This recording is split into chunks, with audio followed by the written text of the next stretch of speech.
sure if you all can tell or not, but in case the quality of the video isn't as good as in previous videos, it's because I broke yet again my expensive lens. Oh man. Yeah, those things happen, yeah boy. So I'm back to using a backup lens that I had sitting around there. Here I have an entire chicken that I broke down. I tried to remove most of, if not all of the fat from it and the skin. There's a couple pieces like the wing and stuff like that has a bit of skin, but it's an entire chicken that I broke down. 3.5 pounds, 3 pounds, 3.5 pounds, somewhere around there. So every part of the chicken in there from the back except the neck. When you buy an entire chicken in Canada, you don't ever get the neck. So salt, Scotch bonnet pepper, 3 slices of that. I've got a medium onion that I diced up. We're gonna need some black pepper. And you would have seen me season chicken exactly like this before. Oh, and by the way, if you want a video showing how I broke down this chicken, just hit me a comment down below and I'll see if I can get time to show you all how to break down an entire chicken. I think I may have a video on that already. Some Worcestershire. Yeah, something a little bit different. Some of you may be like, what are you going on here, boy? It's a bit of tomato ketchup. And the last thing, I have my Caribbean green seasoning here. And I want a nice big heaping tablespoon, well, 2 tablespoons of that Caribbean green seasoning in there. I'm gonna give that a mix. And yo, it is 10:52 at night. I am single father. This is how this is the time I get to work when Polly's in bed. And you can see I have him on the monitor here. Yeah, my boy is always with me, whether physically or in the next room in the camera. I'm watching him, I'm multitasking, and that is the life. Yo, so be it. Not complaining. But anyhow, I'm gonna give that a mix. And we're going to allow it to marinate 5 minutes. Typically, I would say 2 hours or overnight, but 5 minutes because I really want to shoot this recipe. It's late, plus I got to eat as well too. Caribbean green seasoning, and you see how nice and vibrant and colorful and everything that is? That is because the base of my Caribbean green seasoning, and if you watch any of the videos of me doing it, I use olive oil as the base. Some people use vinegar, some people use water. And all it is, it's a combination, puree. And you get to determine the texture that you like. It's a bit chunky. Of all the herbs we like using in our meals, along with seasoning peppers and garlic and all that stuff like that. Yeah. All I'm gonna do now is give that a really good mix. Yeah. And like I said, 5-10 minutes and you're good. However, for a much better end product, yeah, I would say 2 hours to marinate this for. So you stick it back in the fridge after you give it this little mixture. And yes, I did wash my chicken. I am from the Caribbean. I wash it with the juice of a lemon and water. If washing your chicken is not part of your routine, please, I beg you, I don't want to get into no comments with people washing versus who don't wash. My granny and her granny washed our chicken. So be it. Salmonella, never came across it. Food poisoning, never came across it. Yeah, I've been around on the planet for quite a while. Look at that. In my pot here, I have a tablespoon of olive oil. And I also have a tablespoon of golden brown sugar. What's going to happen here? This step is the sort of stewing. Some people may call it burning the sugar, which you're technically not burning the sugar. We'll speak about that in a second. This is more about caramelizing the sugar. And this is the sort of browning or brown stew side of things. And all we have, what's going to happen here is, and I have it on a medium-high flame, so your kitchen may have the tendency to want to be smoky, because as this heats up, of course it's going to smoke. Yeah, regardless of whatever oil you're using. You know, a lot of people don't use olive oil because of the smoke point. And nah, don't get tired of that. No. Let me stress too much about that. But anyhow, what's gonna happen? The sugar is gonna melt. Yeah, then it's gonna go frothy. After which, and this is, you gotta pay close attention to things. It will go a deep amber. That is when you're gonna add the seasoned chicken, marinade and everything into the pot and stir it. It's gonna coat the chicken with that lovely color, and it's going to give it that flavor, that rich Caribbean stew flavor that we like. Should this sugar go black, shut off the stove completely. Allow this to cool completely. Wash it, dry it, start back with oil and sugar. If you continue, and I'm just moving it around because I know there are hot spots. I cook on a gas stove, so I know certain areas gets hot faster, so I'm moving it around. If you continue with that burnt sugar, you will have bitter tasting stew. It is not nice at all. So please, and you notice how we're starting to get that frothy going on here? Just look at that. Just look at that. Continue moving it around because I want it to evenly color. You notice I said there's hot spots. You notice here is getting darker faster. So I'm just gonna move that around one more time, and I'm all ready now. It's to the color that I want. So I'm gonna start adding the pieces of chicken to the pot. Move it around a bit. I'm gonna add the rest into the pot.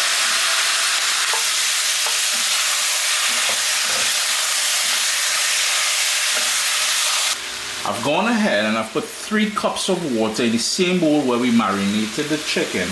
Switched it around because we need to be able to braise this later on, and that liquid is pure niceness there. I'm gonna stir this one more time just to kind of coat the pieces of chicken with that caramelized sugar. Remember, we didn't burn the sugar, we caramelized it. And I'm gonna turn the heat down to medium. It goes on medium high. I'm gonna turn the heat down to medium now and put the lid on there to bring it up to a boil. It will only take a couple minutes. I'm gonna hit that to stir, because the chicken will naturally sprout its own natural juices, and what we're trying to do here is not just build the color but intensify the flavor of that whole stew and the green seasoning and everything else. We're not done with flavor though. There's more flavor ingredients to go in here, yeah? But what I want to do at this point, turn my heat down to medium low, lid on, and let that go for about 5 minutes or so. As you can see, a ton of liquid sprouted up. Notice all that? Yeah, that's just natural juices, yeah? And if you've seen any of my videos where I stew meats, like Caribbean style brown stew here, you know we have to burn off that liquid. So we're gonna crank up the heat to burn off that liquid, and it's gonna help us get a much better color, that golden nice stew color that we like so much in the Caribbean. On that high heat, it will only take about 3 or 4 minutes to burn off all of that liquid. And you see, we have the oil that we started off with there. All that liquid is gone. My heat is still on that high temperature. Here, I want to add a few things. I've got some seasoning pepper, or what we call pimento pepper. Not pimento berry, not allspice, but pepper. It is full of beautiful flavors. I'm just going to turn the heat down just as we go through this. I also have it in water because I didn't want it to go discolored. A carrot that I diced up. We're going to hit that with a bit of grated ginger. Skin and everything, nice cool. I really trying to peel ginger. I never understood the whole idea of peeling ginger. Once you wash it, once you buy it, wash it, keep it in your fridge there. Yo man, brilliant things happening with that skin and everything else. And what I also have here is 2 tablespoons of coconut cream. The water goes in at this point. And the reason why the coconut milk is in a solid block like that is because it's been in the fridge. If you wanted to add liquid coconut milk, I would add 1 cup of liquid coconut milk and 2 cups of water in here. All we're trying to do now is to bring this up to a boil. That coconut milk is going to add a lovely flavor to everything here. Plus, if you can source the pimento peppers, this is what it's going to look like.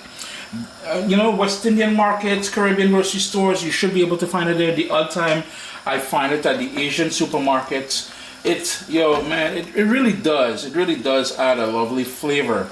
to whatever meal. You can put it in stews, in soups, in curries, and yo man, it's just very versatile pepper. And again, no heat, but once you cut it open, you're gonna think, oh my word, what did I just do? No, but trust me, there's no actual heat in there. Now here's the thing, I did say there's no heat to that pepper. The odd time, depending on how close proximity it's planted to spicy peppers. So let's say a Scotch bonnet pepper was planted close to the pimento pepper, that cross-pollination happens and you will encounter some of them being spicy. A large tomato diced and 1 can of lentils. And what I like doing is after I open up my can, I rinse the lentils, because I find that the sort of brine that it's packaged in the can there can, you know, alter the taste. It will be a sort of a salty taste, and it will it will affect the overall flavor of the entire dish, regardless of what you're cooking. I'm just in the habit of, you know, I like rinsing those things out of the can, yeah, because that brine, not so much. So as you can see, I gave that a good little stir, and I'm gonna bring that back up to a boil, reduce it to a simmer, and let that cook until the chicken is fully cooked. The chicken, yo man, it's small pieces of chicken, yeah, so it won't take too long. I've had it on the rolling boil for about 10 minutes now, and you can see everything's come together nicely. We've got a lovely sauce or gravy. We've got the lentils in there, the carrots. We snuck in ginger and tomato and all kind of lovely things. Now I know the residual heat in this cast iron pot. This is cast iron that's just glazed. Will further thicken this. I don't want to mess around with it too much. So the last thing I like to do is a bit of chopped scallion. I'm going to quickly stir that in, and you notice how quickly that's starting to thicken up on us there, yeah? Sup soldiers, listen, if you enjoy this recipe, I'd really appreciate it if you hit subscribe and click that bell notification thing. If you've made the recipe, take a picture and send it to me, email address down here. I mean, trying to tell people the email address, them butts will take the address and do all kind of thing with it. And tag me on Instagram at Caribbean Pot. I really appreciate you guys, and thanks for being in my kitchen with me today. Irie. At this point, I'm gonna shut off my stove, but may I recommend that you taste it for salt. You adjust the salt to your own liking. That gravy there, you can, there are a couple things you can do if you want it more thicker, but like I said, I know this is gonna thicken naturally for me. If you want it, you can use your spatula or spoon and crush some of the lentils, and that will help thicken up things. Or you can cook it a bit longer. Chris here, CaribbeanPot.com. Stewed chicken with lentils. It is out of a can. I believe that was 17 ounces or 19 ounces. On the post I make at CaribbeanPot.com, I'll have the full list of ingredients for you all there, as I normally do. Irie?